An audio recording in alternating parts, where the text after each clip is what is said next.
તહેવારોમાં તો અનેક પ્રકારની મીઠાઈ બનાવીએ અને ખરીદીએ, પણ ક્યારેય કેસરમણી મીઠાઈ બનાવી છે? ઘરના કિચનમાં રહેલી સામગ્રીમાંથી બનતી, વળી ચાસણીની ઝંઝટ વગર અને આવતા અવાજ પરથી એક અનોખી સામગ્રીની ક્રિસ્પીનેસ સાથે કેસરની સુગંધથી ભરપૂર, વળી મગજના લાડુ જેવો જાણીતો સ્વાદના કોમ્બિનેશનથી બને છે કેસરના તાજ જેવી અદ્ભુત મીઠાઈ કેસરમણી, જે એટલી સ્વાદિષ્ટ બને છે ને કે અત્યારે ફેમસ થતી મિડલ ઈસ્ટ મીઠાઈ કુનાફાનો સ્વાદ પણ ભૂલાવી દેશે. તો આ તહેવાર પર કંઈક નવું, બહુ જ જૂનું છતાં પણ અજાણી મીઠાઈ એકવાર બનાવો એટલે બધી મીઠાઈના સ્વાદ ભૂલાઈ જાય તેવી કેસરમણી બનાવવા માટે બનાવવાની શરૂઆત 1 ટીસ્પૂન ઘી ગેસની લો ફ્લેમ પર ગરમ થતી જાડી કડાઈમાં ઉમેરશું. તેની સાથે 2 ટીસ્પૂન દૂધ પણ ઉમેરી દેવાનું અને બંનેને સહેજવા મિક્સ કરતા જઈ અને ગરમ કરવાના. તુરંત જ ગરમ થઈ જાય ને એટલે ગેસ પરથી ઉતારી લેવાના. હવે એક પોળી ડીશમાં 1 કપ બેસન, જે પેકેટનો હોય કે પછી લૂઝ, આપણે ઘરમાં જે પણ વાપરતા હોય ને તે લેવાનું. અહીં બેસનના બદલે ચણાનો લોટ પણ વાપરી શકાય, તે પણ બેસન જેવો એકદમ સ્મૂધ જ લેવાનો. હવે બનાવેલા ઘી દૂધના મિશ્રણને બેસનમાં ઉમેરી હાથ વડે પહેલા મિક્સ કરવાનું અને 2 હાથ વચ્ચે આ રીતે લોટનું મિશ્રણ પસાર કરતા જઈ એક સરખો બેસનને ધાબો આપી દેવાનો છે, જેથી આ કેસરમણી બન્યા પછી તેમાં કણી સરસ પડે.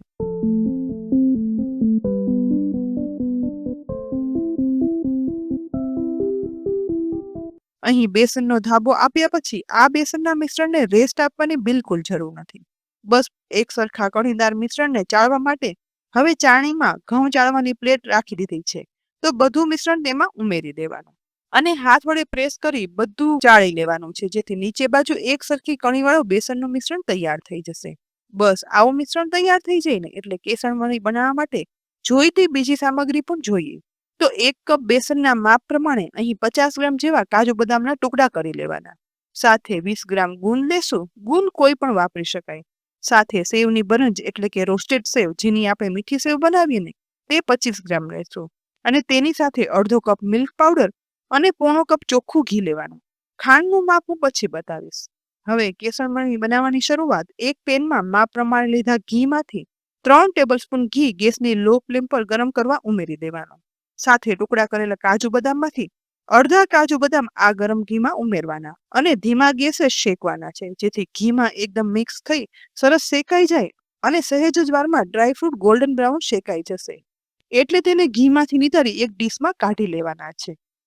હવે પેનમાં રહેલ ગરમ થતા ઘીમાં લીધેલો ગુણ છે ને તે થોડો થોડો ઉમેરતા જઈ ધીમા ગેસ પર મિક્સ કરતા જઈ અને ઘીમાં તળી લેવાનો અને ગુણ ફૂલી જાય ને એટલે ઘીમાંથી નિતારી ડીશમાં કાઢી લેવાનો.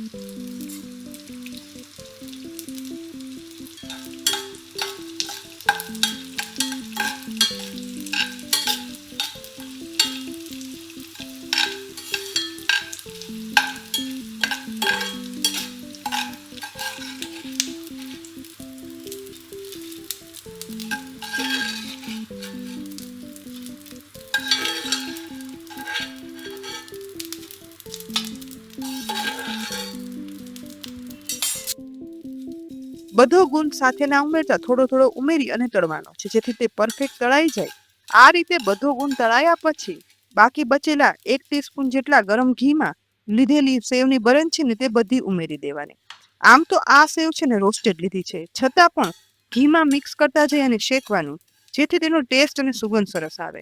જો રોસ્ટ કર્યા વગરની સેવ લીધી હોય ને તો થોડો વધારે સમય શેકવાની, પરંતુ સેવ રોસ્ટ કરતા 2 થી 3 મિનિટ જેવો સમય થશે ને એટલે આવી ડાર્ક ગોલ્ડન બ્રાઉન કલરની થવા લાગશે. બસ આ સમયે સેવ બરાબર શેકાઈ ગઈ છે તો તેને પણ પેનમાંથી ડીશમાં કાઢી લેવાની. અહીં 3 ટીસ્પૂન બધું ઘી આટલામાં જોઈ ગયું. એ પછી હવે ગેસની લો ફ્લેમ પર જાડા તળિયાવાળી કઢાઈમાં પોણા કપમાંથી 3 ટેબલસ્પૂન વાપરેલા ઘી સિવાયનું બાકી રહેલું બધું ઘી હતું ને તે ઉમેરી દેવાનું. ગરમ થતા ઘીમાં ધાબો આપેલ બધો કણીદાર બેસન છે ને તેનું મિશ્રણ ઉમેરી દેવાનું અને એ પછી જેમ આપણે મગજના લાડુ કે પછી અડદિયાનું મિશ્રણ શેકીએ ને, બસ એ જ રીતે આ બેસનને શેકવાનો છે. શરૂઆતમાં બેસન મિક્સ થતા ઘી થોડું એવું ઓછું લાગશે, પણ કેસરમણી મીઠાઈ બનાવવા માટે મેં તમને આજે એકદમ પરફેક્ટ માપ બતાવ્યું છે. માટે ગેસની લો ફ્લેમ પર બધું મિક્સ થતા માત્ર 5 મિનિટ જેવો સમય થશે ને એટલે મિશ્રણ શેકાવાની સાથે તે ફૂલી અને ફ્લફી પણ થવા લાગશે. પરંતુ હજી આ મિશ્રણમાંથી સુગંધ નથી આવતી અને બેસનનો દાણો છે ને તે બદામી કલરનો જ થયો છે, લાલ નથી થયો. આ જ રીતે હવે ધીરજથી સતત ચલાવતા જઈશું બસ હવે સ્પીડમાં વધારે 3 મિનિટ અને ટોટલ 8 મિનિટ શેક્યા પછી બેસન શેકાય એકદમ બેસનની સુગંધ તો આવવા લાગી છે, સાથે દાણો છે ને તે લાલાશ પડતો થવા લાગ્યો છે. તો આ સમયે થોડું એવું કેસર છે ને તે આ મિશ્રણમાં ઉમેરી દઈશું અને ગરમ મિશ્રણમાં જ મિક્સ કરતા જઈ અને શેકવાનું, જેથી તેની સુગંધ છે ને એકદમ સરસ ભળી જશે અને કલર પણ ઉભરી બહાર આવશે. સાથે સાથે 2 થી 3 એલચીનો પાવડર પણ ઉમેરી અને મિક્સ કરશું, જેથી કેસર એલચીના સ્વાદ અને ફ્લેવર છે ને તે એકદમ સરસ આવી અને કેસર મણીને એકદમ ચડિયાતા ટેસ્ટ સાથે ફ્લેવરફુલ બનાવે છે. બસ હવે સાથે સાથે ના શેકેલા કાજુ બદામના અડધા ટુકડા હતા ને તે આ મિશ્રણમાં મિક્સ કરી અને શેકશું, જેથી તે આપોઆપ આ ગરમ મિશ્રણમાં શેકાઈ જશે. અને ઘીમાં તળેલા ડ્રાયફ્રૂટનો ઉપયોગ આપણે ગાર્નિશિંગ માટે કરવાનો છે, માટે તે અલગ રાખ્યા છે. બસ ડ્રાયફ્રૂટ મિક્સ થઈ અને શેકાવા લાગશે ને એ દરમિયાન અહીં આ બેસનના મિશ્રણનો કલર છે ને તે એકદમ લાલાશ પકડવા લાગ્યો છે.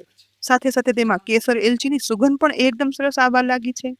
આ સમયે મિશ્રણમાં અડધો કપ મિલ્ક પાવડર ઉમેરી મિક્સ કરી દેવાનો, જેથી કેસર મણી બન્યા પછી મોંમાં મૂકતા ઓગળી જાય ને તેવી સોફ્ટ બને. પણ મિલ્ક પાવડરના બદલે દૂધ પણ ઉમેરી શકાય, પણ મિલ્ક પાવડર ઉમેરીએ ને તો કેસર મણીની સેલ્ફ લાઈફ છે ને તે વધી જાય અને લાંબો સમય તે સારી રહે. મિલ્ક પાવડરને મિક્સ કરતા આવા થોડા ઘણા લમ્સ રહેતા હોય ને તો વધારે મિક્સ કરી અને મેશ કરશો, જેથી એકાદ મિનિટમાં જ બધું અલગ થઈ અને એકદમ સરસ ઘાટું મિશ્રણ બની અને તૈયાર થશે. અહીં મિલ્ક પાવડર મિક્સ થઈ એકદમ સરસ થીક થયેલા હવે આ મિશ્રણની અંદર શેકેલી સેવમાંથી અડધીથી થોડી વધારે સેવ બેસનના મિશ્રણમાં ઉમેરશું અને તેની સાથે તળેલો ગુંદ છે ને તે પણ અડધો ઉમેરી દઈશું. બાકી રાખેલા સેવ અને ગુંદનો ઉપયોગ કેસર મણી ગાર્નિશ કરવા માટે કરવાનો છે. ઉમેરેલી શેકેલી સેવ અને ગુંદ બેસનના મિશ્રણમાં મિક્સ કરતા આ મિશ્રણમાં એક ક્રન્ચીનેસનો અવાજ આવશે અને આ મીઠાઈ ખાવામાં અનોખો એક અનુભવ કરાવશે. બસ મિક્સ થયા પછી એકદમ ક્રન્ચી સાઉન્ડ સાથે કેસર મણી બની અને તૈયાર થઈ છે. તો તેના મિશ્રણની કઢાઈ છે ને તે ગેસ પરથી નીચે ઉતારી કિચન સ્ટેન્ડ પર રાખી દેવાની અને 30 મિનિટ માટે આ મિશ્રણને ઠંડુ થવા દેવાનું છે. આશરે 30 મિનિટ પછી આ મિશ્રણ છે ને સાવ એવું હુંફાળું રહ્યું તેવું સાવ ઠંડુ થઈ ગયું છે. તો અડધો કપ સાકરનો અથવા તો ખાંડનો પાવડર લઈ આ મિશ્રણમાં ઉમેરી દેવાનો અને મિક્સ કરવાનો છે. ન ચાસણી બનાવવાની ઝંઝટ કે ના બીજું કાંઈ. બસ આ રીતે સાકર પાવડર બરાબર મિશ્રણમાં મિક્સ થઈ અને મિશ્રણ એકદમ થીક થઈ જશે. બસ અહીં ધ્યાન એ જ રાખવાનું કે ખાંડ કે સાકરનો પાવડર ઉમેરવા સમયે મિશ્રણ ગરમ ના હોવું જોઈએ, નહીં તો ખાંડનો પાવડર છે ને તે મિક્સ થવાના બદલે ઓગળી જશે. અહીં બધું સરસ મિક્સ થઈ ગયું છે, તો અહીં એક ડીશમાં તળિયે ઘી પણ લગાવી રાખ્યું હતું. તો આ ડીશમાં તૈયાર થયેલા કેસરમણીનું મિશ્રણ છે ને તે ઉમેરી દેવાનું અને પછી તવેથા વડે જ આ મિશ્રણ ડીશમાં એક સરખું ફેલાવી દેવાનું. ઉપરથી એકદમ સરસ ફ્લેટ સરફેસ કરી લેવાની, જે ઇઝીલી થઈ જશે. મિશ્રણ સરસ ફેલાવાઈ જાય ને એટલે ઉપરથી બાકી રાખેલ ઘીમાંથી શેકેલી સેવને આ રીતે લઈ મિશ્રણ પર ફેલાવી દેવાની છે અને એ પછી તળેલો ગુંદ છે ને તે પણ બધું લઈ આ રીતે સેવની સાથે મિશ્રણ ઉપર ફેલાવી દઈશું. સૌથી છેલ્લે સૌથી પહેલા ઘીમાં તળેલા કાજુ બદામના ટુકડા હતા ને જે એકદમ સરસ ક્રિસ્પી થઈ ગયા છે તે ઉપરથી ફેલાવી દેવાના, જેથી કેસર મણી ખાઈએ ને ત્યારે દરેક વસ્તુની અલગ અલગ ક્રન્ચીનેસ આવશે અને અંદર બેસનની સોફ્ટનેસ. અને પછી હળવે હાથે જ બધું પ્રેસ કરવાનું, જેથી ઉપરથી ગાર્નિશ કરેલ બધી સામગ્રી છે ને તે કેસરમણીના મિશ્રણમાં એકદમ સરસ સેટ થઈ જાય. દેખાવ જોઈને જ ખાવાનું મન થઈ જાય છે ને. તો આ કેસરમણીના પીસ કરવા માટે તવેથા વડે આ સમયે જ આપણે જે સાઈઝના ટુકડા પાડવા હોય ને તે કટ લગાવી લેવાના. ટુકડા કરતી વખતે આવતા અવાજ પરથી આ કેસરમણી કેટલી ક્રન્ચી બની છે ને તેનો ખ્યાલ આવી જ જશે. અને સ્વાદમાં તો ચાખો ને એટલે હું નહીં કહું, તમે જ મને કોમેન્ટમાં લખી અને કહેશો. બસ આખી ડીશમાં કટ લગાવાઈ જાય ને એ પછી 2 કલાક આ કેસરમણીને સેટ કરવા માટે રાખી દેવાનું, જેથી નોર્મલ રૂમ ટેમ્પરેચર પર પણ ઘી જામી અને પરફેક્ટ કેસરમણીના ટુકડા બનશે. અહીં 2 કલાક રેસ્ટ કર્યા પછી બનેલી કેસરમણીના ટુકડા અલગ કરતા જુઓ. એકદમ ક્રિસ્પી ક્રન્ચી દેખાતા કેસરમણીના ટુકડાને હાથમાં જ લઈએ ને અને બસ સહેજ જેવું પ્રેસ કરીએ ને એટલે અંદરથી એકદમ સોફ્ટ, એકદમ નવી અને યુનિક સ્વાદની બનશે કેસરમણી. તો બસ મોંમાં મૂકશો એટલે સોફ્ટનેસ સાથે એક ક્રિસ્પી ટચ. આ રેસીપી યુનિક તો છે જ, અને તમે નહીં બનાવી હોય તો આ તહેવારના દિવસોમાં જરૂરથી બનાવજો. એ પછી તમારા સગા સંબંધી મિત્રોમાં આ રેસીપી શેર જરૂરથી કરી દેજો. સાથે જ કિચન સિરીઝ યુટ્યુબ ચેનલને સબસ્ક્રાઇબ કરવાનું તો બિલકુલ ના ભૂલતા. અને તેની સાથે જ અમારા ફેસબુક પેજને પણ લાઇક કરી અને ફોલો કરી દેજો, જેથી આવનારી અનેક યુનિક રેસીપીના અપડેટ્સ તમને તુરંત જ મળે. આવતીકાલે ફરી મળશું એક નવી રેસીપી સાથે. ત્યાં સુધી આવજો.